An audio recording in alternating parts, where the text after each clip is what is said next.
Descargo de responsabilidad, no soy el autor de esta historia, y dejaré el link de la historia original en la descripción. Disfruten el fic y tengan un buen día. Capítulo 54. Irae. Parte 11. En medio de una neblina de oscuridad, la quietud descendió sobre la llanura y se transformó en una sensación sofocante de terror. Sin embargo, eso palideció en comparación con el dolor insuperable que sentía Ainz. Llámalo ridículo. Él se reirá, pero para Ainz, los NPC de la gran tumba eran todo lo que le quedaba de sus camaradas que pueden o no haber sido transportados a este nuevo mundo. Era cierto que quizás estaba exagerando, que era común que los NPC de un gremio murieran durante una incursión en la base de otro gremio, pero esto era diferente. Enteramente. Contempla un modelo de cristales de datos con configuraciones y acciones preprogramadas y luego compáralo con un ser que se apartó de esas normas. Había vida en los ojos, en el rostro, en el cuerpo, no solo en un programa. Incluso ahora, mientras Ainz miraba el rostro de Demiurge, la creencia y la fe fanática en Ainz nunca se habían desvanecido, ni siquiera en la muerte. El fallecimiento de Demiurge fue casi pacífico y sereno. Gloria a Ainz o al Gorum. Esas palabras lograron llegar a oídos de Ainz incluso al final, cuando había escapado del paisaje infernal de Duskite. Por lo tanto, lo que decidió hacer ahora nunca fue inútil. Aunque resultara inútil o insustancial, dejaría que este día se conociera como el Día de la Muerte. Al menos eso podría ser por el fallecimiento de un guardián. El miedo congeló los cuerpos de todos, mientras las mentes se apresuraban a formular pensamientos racionales. Ante la avalancha de demonios que Demiurge había convocado, probablemente a través de un hechizo tipo Armagedón, los ejércitos de Ba'aruth y Restise estaban comprensiblemente desconcertados. Nadie en su sano juicio podría decir que no perecería aquí contra los demonios. Al menos, esta forma de pensar era cierta para Kirglyph y los demás. Nerón, César, Calígula y Rómulo, no tanto. Pero aún así, deben haberlo reconocido. Ese Ainz estaba en el nivel de ser una amenaza para ellos. Los ojos de Ainz habrían estado inyectados en sangre si todavía los hubiera tenido en su cráneo vacío. En cambio, la intensidad de los orbes brillantes en las cuencas de sus ojos se multiplicó por varias. Varios cálculos cruzaron por la mente de Ainz mientras recogía a Demiurge. De hecho, había comenzado a lanzar hechizos desde el momento en que escapó de la puerta y su mirada fría evaluó la situación. El objetivo de toda vida es la muerte. Conocida como una habilidad de clase aprendida en la quinta etapa de la clase Eclipse, permite que cualquier hechizo con el que esté emparejado evite toda inmunidad a la muerte instantánea a costa de retrasar el tiempo de lanzamiento. Por lo general, era imposible lanzar este hechizo en medio de una incursión contra un jefe en Yggdrasil, debido a la agresividad del jefe y al área de incursión ilimitada, pero aquí fue diferente. Con la entrada de vida en los NPC, incluidos los antiguos jefes de incursión, se introdujo un factor humano.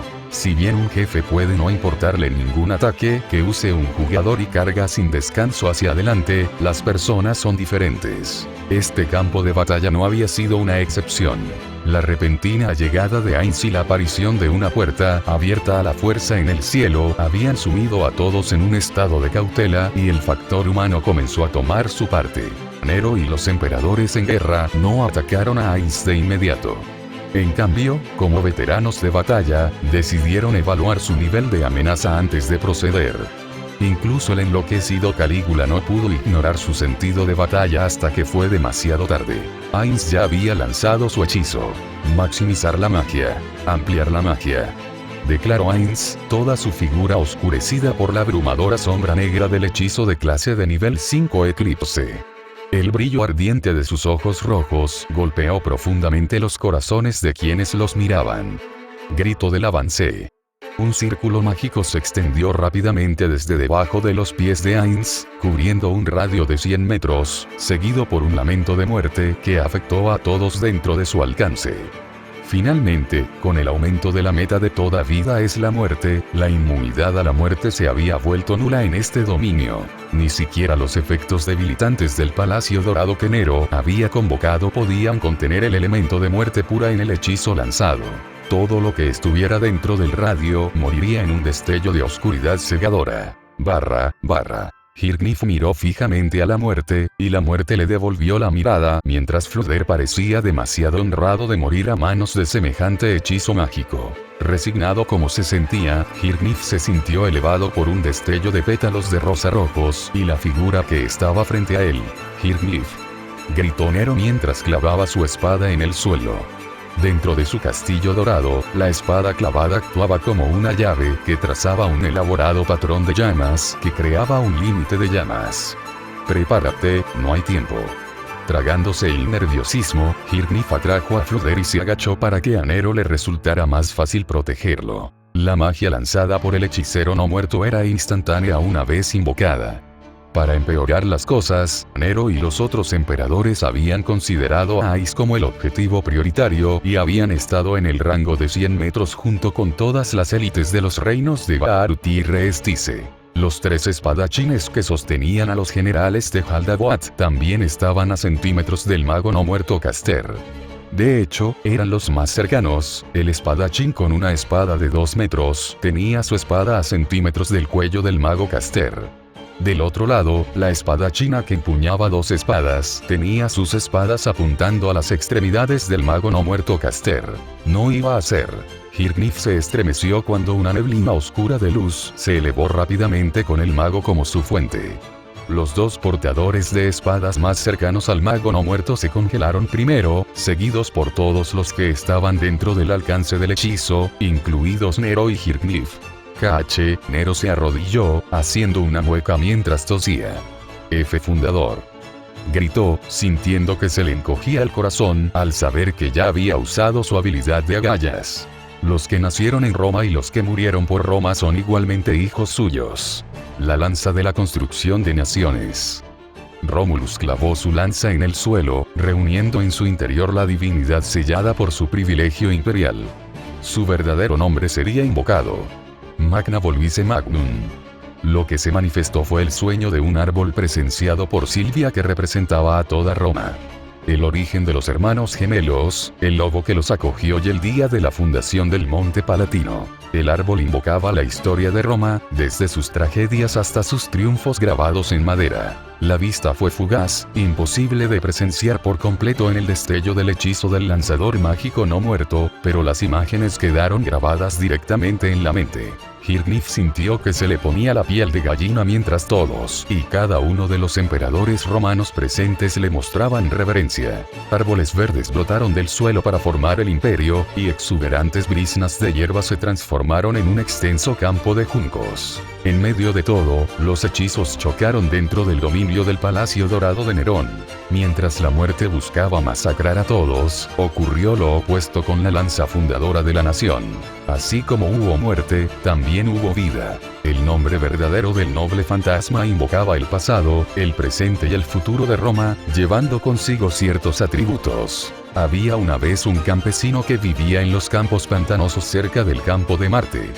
Después de una tormenta de relámpagos y truenos, la figura de Rómulo que se veía en esa colina desapareció en un rayo de luz que presenció el campesino. Esta fue la ascensión de un mortal a un dios, como lo presenció el granjero y se habló en el salón del Quirinal. Rómulo Quirino, dios fundador de Roma. La divinidad surgió en espiral en la lanza sagrada que contrarrestó directamente la propagación del hechizo de Ainz que podía eludir toda inmunidad a la muerte. La barrera de madera que envolvía a Nero y los demás no era, para empezar, un tipo de resistencia a la muerte, sino algo más fundamental. Como el divino Quirino, Rómulo no permitió el concepto de la muerte, pues Roma era tan eterna como las raíces del gran árbol. Todo lo que quedó fue la fuerza contundente del hechizo que mató instantáneamente a los soldados más débiles, cuando el impacto les rompió la espalda y les destrozó los huesos. Una tormenta de polvo y escombros cubrió el área mientras las raíces del gran árbol protegían a los soldados de la metralla. Gruñendo, Nero escaneó el área en busca de enemigos mientras Rómulo retraía las raíces del gran árbol. Ella y muchos de los miembros más capaces del personal sobrevivieron, pero no se puede decir lo mismo de todos. La zona estaba tan destrozada que era imposible reconocerla. La hierba que se encontraba fuera de la protección del fundador se había marchitado y muerto, reduciendo el paisaje a un suelo estéril. Y sobre ese suelo yacían esparcidos decenas de cuerpos. Los ojos de Nero se abrieron antes de caer de rodillas y entrar en un ataque de tos. Nerón. Hirnif se limpió el polvo que cubría su frente y se movió para apoyar a Nerón, pero Nerón apenas lo notó. Su visión se tambaleaba por el cansancio, mientras el dominio de su palacio dorado se había hecho añicos en medio del resplandor del águila en llamas de Trajano. El enemigo, le dijo Nero con voz áspera a Hirnif, quien se congeló al darse cuenta cuando el polvo se disipó. El lanzador mágico no muerto había huido. Las chispas chispearon cuando Shiro evitó un golpe en sus sienes al bloquearlo con una espada tras él. Kansou siguió con Bakuya para forzar el implacable ataque de Q, pero Q actuó como si no le importara el dolor y continuó con su ataque. Rechinando los dientes, Shiro pensó intensamente. Un golpe. Eso era todo lo que Shiro necesitaba. Ni siquiera le llevaría tanto tiempo rastrear otra copia de Rule Breaker para apuñalar a Q, pero hacerlo estaba lejos de ser sencillo. Rodando hacia la izquierda, Shiro dobló su rodilla, sus músculos ardían antes de levantarse de un salto para esquivar un ataque de lanza. Se escucharon ruidos metálicos cuando Kansou y Bakuya chocaron contra la lanza roja de Q en un intento de contener al perro, pero fue inútil. Ya era difícil para Shiro seguir el ritmo de su refuerzo, pero toda la batalla le estaba dando recuerdos de Fuyuki cuando era adolescente. Francamente, era irónico ya que Q originalmente había sido el que estuvo más cerca de matarlo en toda su vida. Shiro no se molestó en hablar, habiéndose dado cuenta de que no serviría de nada en el estado actual de Q. Era como si Q se guiara únicamente por órdenes directas. No había pensamiento autónomo, sino una habilidad inherente que superaba con creces la del guerrero común. Shiro plantó su pie en el suelo y captó un destello rojo en su vista periférica antes de rodearlo con un brazo y golpearlo con Kansou. Soltó rápidamente a Bakuya con su otra mano, usó Rule Breaker y apuñaló hacia adelante. Q evitó hábilmente una puñalada a quemarropa, girando sus caderas y dando un paso hacia un lado con violencia, mientras sus talones cavaban surcos en la tierra. Cada paso que daban los dos enviaba columnas de escombros a sus talones. Los dos luchaban con una fuerza muy por encima del promedio del Nuevo Mundo. Otra señorita. Shiro podía sentir que la frustración comenzaba a crecer dentro de él, ya que también estaba prestando mucha atención al otro campo de batalla donde Nero y los demás estaban luchando. Cuanto más tiempo pasaba allí, menos tiempo tenía para intervenir allí. El punto de inflexión fue el momento en que un lanzador mágico enemigo invocó un hechizo que provocó que Rómulo, de todos los emperadores romanos, reaccionara. Shiro no podía permitir que esta pelea se prolongara por mucho más tiempo. Él salvaría a Q. Esa era su determinación como aliado de la justicia. Debería dejar que Q lo apuñalara. En el momento en que Q atravesó su cuerpo con su lanza, si Shiro tensaba sus músculos y encajaba la lanza usando su carne y hueso como palanca, podría tener tiempo suficiente para cortar a Q con Rule Breaker. Si fuera cualquier otra persona, Shiro no lo hubiera dudado. Sin embargo, Q era diferente. La lanza que manejaba Q era Gaebolg, una lanza maldita que hacía que la mayor parte de la efectividad curativa fuera inútil. Si la táctica de Shiro fallaba, todo lo que le quedaba era desangrarse hasta morir. Esto ni siquiera tenía en cuenta la variable de que Q simplemente soltara su lanza. Había demasiadas incertidumbres con este enfoque, por lo que Shiro tuvo que pensar en otro. Intentar inmovilizar a Q con una lluvia de espadas también había sido un fracaso debido a la habilidad inherente de Q, protección contra flechas, que hacía que los ataques con proyectiles carecieran de sentido. Alzando un brazo, 3 espadas trazadas dispararon hacia Q como distracción, pero la figura de Q se volvió borrosa a medida que las espadas se acercaban. Cada espada terminó arqueándose más allá de Q e impactando el suelo en grandes cráteres de tierra y tierra. Se necesitaba una nueva estrategia, pero algo comenzó a cambiar en Q en el momento en que Romulus bloqueó con éxito la mayor parte del daño del lanzador mágico no muerto en el otro campo de batalla. Por un segundo, Q se quedó paralizado como si le estuvieran dando nuevas órdenes, antes de empezar a retirarse. Q estaba huyendo, cambiando la batalla de una pelea a una persecución. «Vuelve aquí». Shiro se apresuró a mantener el ritmo, pero en el fondo sabía que no podría seguir el ritmo de la gran velocidad de Q. Aunque eso no significa que todo había terminado. Un destello púrpura se desdibujó a través del aire sobre Q antes de que una energía mágica similar a un rayo rojo golpeara a Q en el costado y revelara a Skatchat con una pierna hacia atrás tras una patada rápida. La aparición de Skatchat era un espectáculo para la vista, y el alivio hizo que la confianza de Shirou en la situación aumentara. Sin embargo, Skatchat no parecía feliz. Más bien, había una apática autoculpa en su expresión. De hecho, fue mi sentimentalismo, leyó Shirou a Skatchat murmurando en voz baja. Había una historia detrás de todo esto, una en la que Shirou seguramente estaba interesado, pero ahora no era el momento. Q cayó violentamente al suelo, perdió el impulso clavando su lanza en el suelo y mirando fijamente a Skatchat sin comprender. Levantó un brazo y se limpió con tristeza la sangre que le caía por la frente y entre los ojos. Escupió al suelo y se le cayó un diente. Al menos es una suerte que los otros dos aún no te hayan vuelto a ver, dijo Skatchat mientras levantaba una mano e invocaba una lanza roja idéntica a la de Q. Shirou lo alcanzó mientras le gritaba a Skatchat: déjenlo quieto por un momento. Por una fracción de segundo, un destello apareció en los ojos de Skatchat cuando intuitivamente se dio cuenta de lo que Shirou pretendía y rápidamente decidió cumplir. Por supuesto, resopló ella. El estudiante aún tenía que superar al maestro, mucho menos en el estado actual de Q, donde había cambiado la técnica por potencia y velocidad. Tomando una postura, Skatchat golpeó su palma contra el suelo y activó una runa primordial de energía y poder conectada a la tierra. Urus, dijo ella. Una runa nórdica brilló con un destello de luz azul, siguiendo el patrón de un sigilo antes de desvanecerse en el suelo. En el segundo siguiente, Skatchat desapareció. Q, con los ojos rojos dilatados, parecía percibir claramente el peligro de su adversario y tomó precauciones de inmediato. Se tensó, bajó la postura y ambas manos agarraron con fuerza su lanza. Sin embargo, es un desastre, la voz de Skatchat se perdió en el viento, seguida por una patada con el talón que envió a Q al suelo. Q había intentado reaccionar, pero con ambas manos agarrando su lanza y lo repentino del ataque de Skatchat, no había habido tiempo para reaccionar. La runa primordial, Urus, le otorgó mayor fuerza y durabilidad para lo que pretendía hacer a continuación.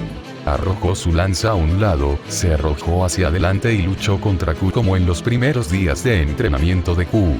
Envolvió sus piernas sobre uno de sus brazos y lo hizo rodar hasta quedar boca arriba. Ella habría intentado una llave de brazo, pero en el estado actual de Q, a él no le importaría incluso si se rompiera el brazo, lo que dejó a Skatchat con pocas opciones más que buscar una maniobra de sumisión de cuerpo completo.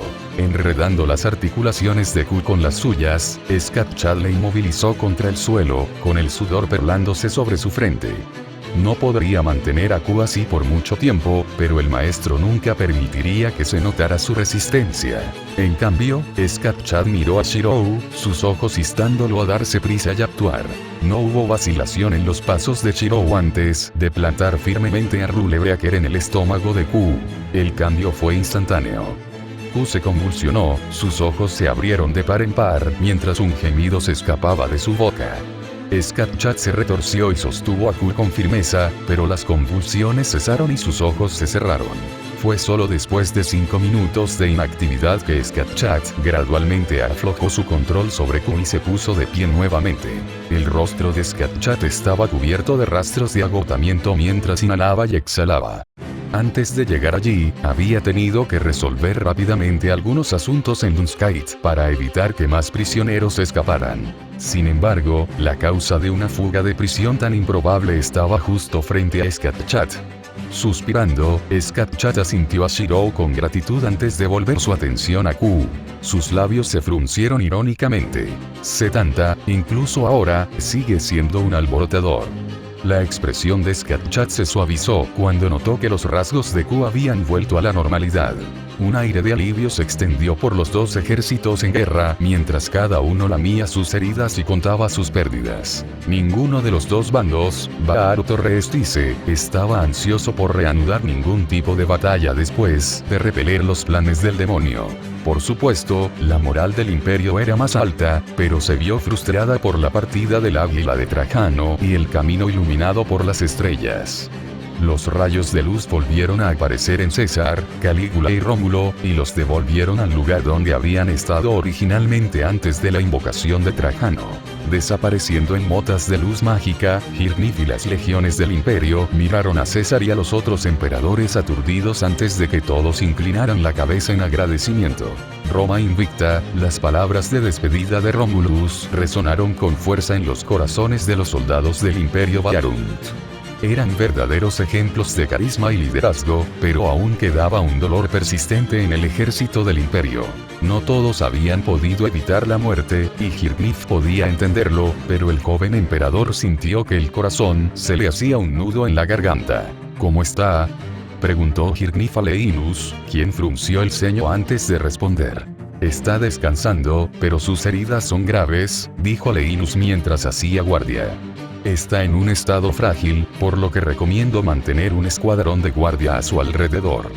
No podría defenderse de un ladrón común en este momento con lo profundamente que duerme. No es que Nero no fuera defendida hasta la muerte por el ejército restante de Barut, dado lo que ella había demostrado y hecho por ellos. Muchos estaban vivos gracias a su intervención, y la revelación de que ella era una emperadora del pasado traída de alguna manera al presente le dio un estatus reverenciado. Hirnif apretó la mandíbula ante la noticia y se sintió perdido por primera vez en su vida. En el momento en que concluyó la batalla, Nero se desmayó por agotamiento físico y mágico. No mostró signos de levantarse y la recuperación normal como espíritu heroico se perdió porque estaba contenida en un cuerpo mortal. Denle comida y descanso adecuados. Nadie debe molestarla, ordenó Hirnif con los puños apretados y el corazón dolorido.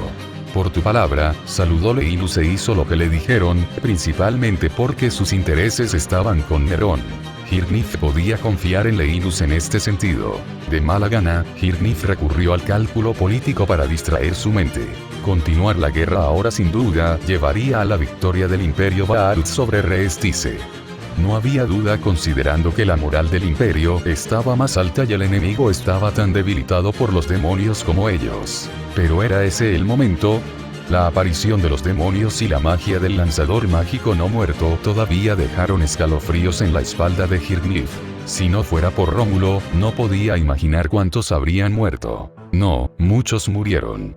Aquellos cuya resistencia física y mental era demasiado baja a pesar de la ayuda de Rómulo. Una era oscura estaba regresando, y Hirnif no permitiría que las peleas de los hombres fueran el comienzo de la caída de la humanidad. Regresaremos al imperio. Hirnif tomó una decisión. En el lado de Reestice, un silencio desolador invadía la zona. Soplaba un viento cálido, pero poco podía hacer para detener los escalofríos que todos sentían bajo sus armaduras. Todos los que habían llegado estaban sujetos al mismo sentimiento, independientemente de su valentía o coraje. Gazef estaba haciendo planes sobre cómo informar al rey sobre la situación de la guerra mientras hacía todo lo posible por mantener una actitud firme. Demasiadas personas lo consideraban un caballero destacado como para mostrar cualquier tipo de duda o indecisión. Al mirar sus manos temblorosas, Gazef recordó la sensación de luchar contra la horda de demonios invocados. Casi muere. No, él habría muerto. El número de demonios parecía prácticamente infinito, y su resistencia y fuerza naturales eran letales.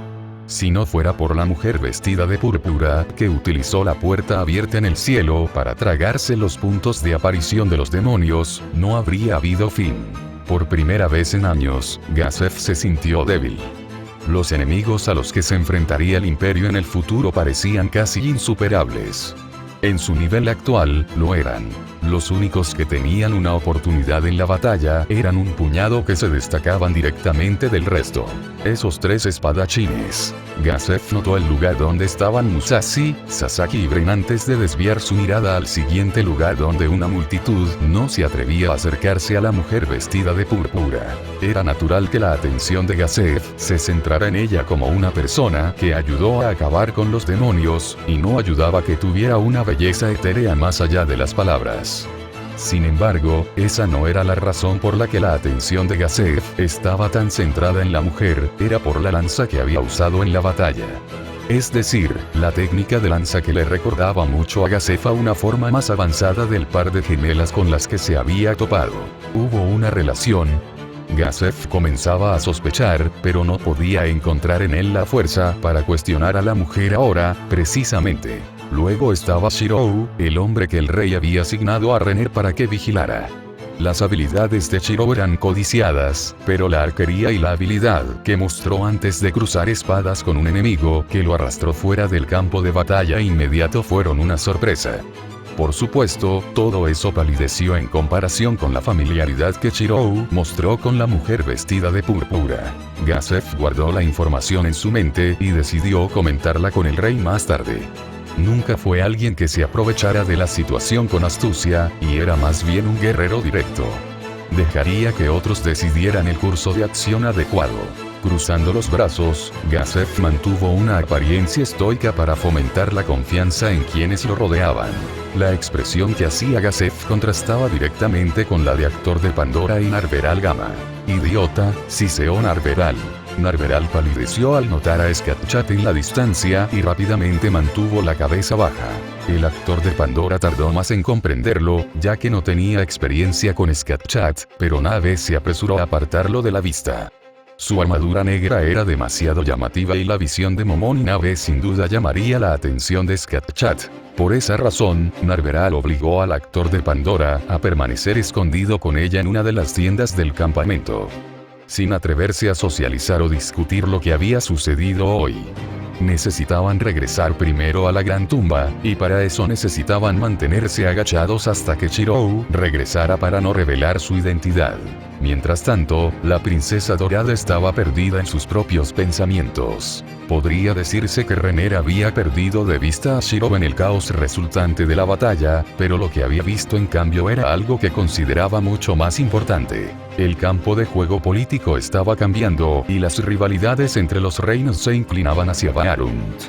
No hacía falta ser un genio para entender que, con Nero en el Imperio Vaarunt, Restice no tendría ninguna oportunidad en la próxima guerra fronteriza a menos que pudieran reclutar a alguien de calibre similar. En cuyo caso, el desequilibrio podría llevar a una anexión a manos del Imperio. Aún así, Hirgnif haría eso. Renner recordó la última vez que había conocido al Emperador Sangriento y comprendió que ese hombre gobernaba más por pragmatismo que por vano orgullo. Las políticas que Hirgnif había promulgado para permitir la igualdad de oportunidades tanto para los plebeyos como para los nobles, producirían sin duda una fuerza sumamente capaz. Si se combinaba con Nerón, la expansión del Imperio Vaarunt no sería una hipótesis sino una certeza. Tenía que regresar a la capital, pero no era como si hubiera olvidado su propósito principal al asistir a esta guerra. El trato que Shirou había hecho con su padre probablemente era discutible en este punto, ni roto ni cumplido debido a la intervención de los demonios. Es decir, su padre podría posiblemente intentar mantener a Shirou en Restice, y con él al equipo Oscuridad e incluso a ese peculiar trío de espadachines. Varios pensamientos pasaron por la mente de Renner antes de centrarse en uno. Ella también había visto a Shirou regresar con Skatchat en términos amistosos, si no, se atrevería a decir, amistosos como amigos cercanos. Klim podía aprender una cosa o dos de cualquiera de ellas, y eso era lo que la mente de Renner seguía pensando. Más allá de su título de princesa dorada, todavía existía el corazón de una jovencita que aún albergaba sentimientos de afecto y amor. Frunciendo los labios, Renner buscó a Shirou, con un plan para mantenerlo de alguna manera en el reino, para protegerse del Imperio Vaarunt haciendo uso de sus habilidades y conexiones. Sin embargo, por mucho que Renner lo intentó, no pudo encontrar a Shirou. No estaba a la vista, casi como si simplemente se hubiera levantado y desaparecido en el aire al concluir la batalla. Renner nunca habría sabido el tipo de crisis de mediana edad en la que Shirou se había hundido repentinamente cuando presenció de primera mano a Nero usando un noble fantasma. La implicación fue lo que lo envió a una espiral de dudas y reflexión, para luego volver a pensar en cierto rey rubio y en una promesa que una vez hizo. De todos modos, la búsqueda de Shirou por parte de Renner fue infructuosa. Suspirando, Renner despidió a los guardias que intentaban acercarse a ella y buscó a Klim en su lugar. «Sube», gritó Renner. «Espero tu orden», dijo Klim con entusiasmo. Como guardaespaldas designado de Renner, siempre estaba cerca. «Tendrás mucho trabajo por hacer, pero por ahora, ¿puedo pedirte un favor?». Renner se llevó las manos a las caderas y sonrió con cariño. Por supuesto. Ni siquiera necesitas preguntar, Klim se rascó el puente de la nariz con expresión ingenua. Era demasiado adorable, pero Renner ocultó sus sentimientos personales. Me gustaría que fueras mi representante e invitaras a ese trío de espadachines a una charla. Renner hizo su solicitud sabiendo que Klim no se negaría. Déjamelo a mí. Klim salió corriendo sin pensarlo dos veces. Tarareando para sí misma mientras observaba la figura de Klim alejarse, Renner endureció su expresión. Los tiempos estaban cambiando y los poderes estaban cambiando. Sin embargo, una cosa era segura. La era del mal y de los héroes había regresado, y la verdadera pregunta de Renner era cómo aprovecharía eso en el reino. Gracias por leer. Novela web gratuita. El apóstata en la fantasía sombría para aquellos que preguntaron. La novela web está disponible en Webnovel y en la página principal de los usuarios. Dejen una reseña si lo desean. El nuevo objetivo es 20 reseñas. Próxima actualización. Se anunciará próximamente. Patreon.com/Parcasiorus. Enlaces de libros. Legado predestinado oscuro.